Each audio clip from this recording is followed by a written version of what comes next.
Bayou Time Sports is brought to you by Terrible General Health System's Community Sports Institute in conjunction with Barker Honda.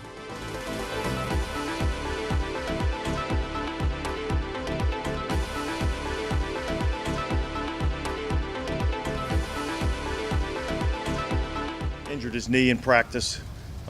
We're in the process of determining exactly what that is, but that was really the only injury of note to talk about. So I'll go ahead and open it up to questions. Dennis, will Ryan Ramczyk and Cesar Ruiz, were those pre-scheduled?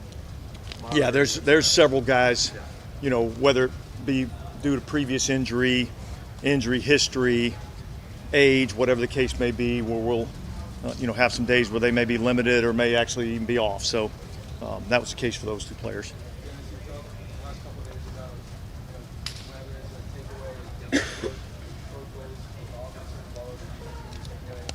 Plays like the one where Chris Olave made that catch on the sideline.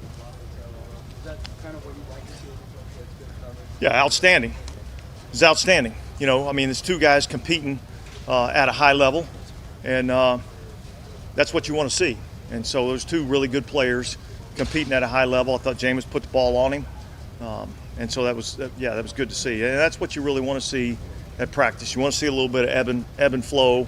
Defense makes a few plays, offense makes a few plays, and so that's kind of what we're looking for. After taking a year off, do you feel like Jimmy is kind of back kind of football shape, or do you feel like he's still got time? Well, I think he's in good shape. I think we're still working back into, look, we're all working into football shape. It's been a long time since any of us has really played, real football. So there's an element to that for all of us. But yeah, look, I think Jimmy's in great shape, and I think he's going to continue to work to get better. Or Taysom, he was obviously a quarterback today for the team. How do you establish that kind of? Is that something you have planned in advance, or is that something that gets decided like in the morning practice? How does that work? No, it's a planned deal in advance. As to when he's going to take some quarterback reps, tight end reps, running back reps, whatever the case may be. When he's going to line up and run some of the quarterback-driven run game.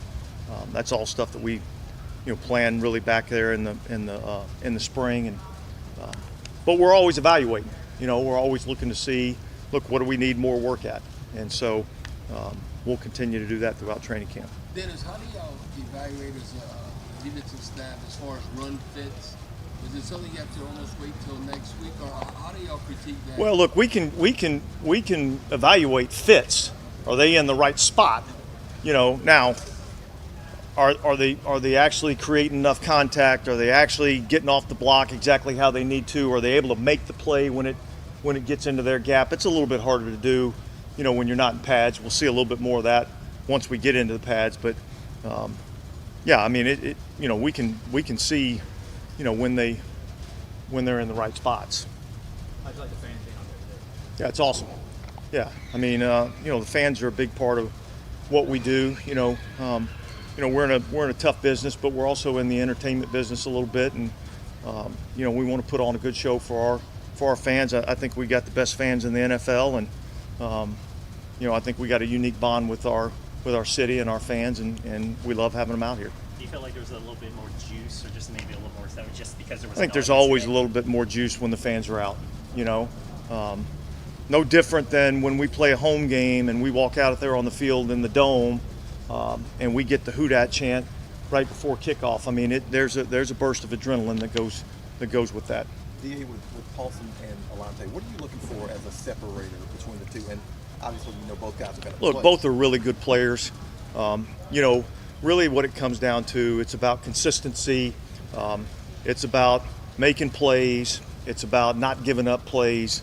And so you let that process take course throughout training camp, into the preseason, and then we'll make an evaluation. But look, both those guys are going to be critical parts of what we do defensively.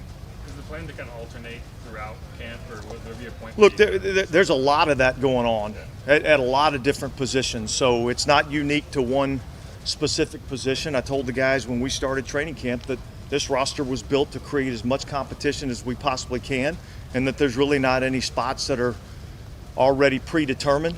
We're going to let the competition play out, and those guys, by the way that they perform, and by the way that they execute on a day in and day out basis, they determine, who plays and who doesn't. And I think that's, the way you're going to be able to put the best team on the field. And Dennis, speaking of that competition, looking at the punting position, obviously Thomas Morris that was here a long time, Blake Gillikin takes over, but it seems like he's in a battle with his upcoming. Yeah, look, I mean, we brought in 2 specialists to create some competition and let the best man win. Look, when you go out there on Sundays, you have to be able to perform under pressure, and every day that these guys come out here and they know there's somebody that's qualified sitting right on their heels, they got to come out and perform. And so that's part of what that was planned, this offseason. That's part of what we've tried to do at a lot of different spots on our roster. Has Zach Bond's role shifted over the course of the past couple of years to a little bit more on ball? Is that accurate to say? No, I don't think so. I think he's pretty much in the same role that he's been in. When we drafted him knowing that he could play the Sam linebacker position and on the ball edge defender, and that he was going to need some work as an off the ball linebacker. I think he's gotten better in that area. There's still some improvement that he has to make, but he's doing the same thing that we've been asking him to do. Pete Warner mentioned that he's been a little bit more confident this year. Zach Bond has. What do you attribute that to? Comes with experience. It comes with experience, and look, he's been around here for a while, so he's heard the terminology. He's been in the huddle. He's broken the huddle. He's executed on game day. So I think the more experience you have, the more confident you become. Dennis,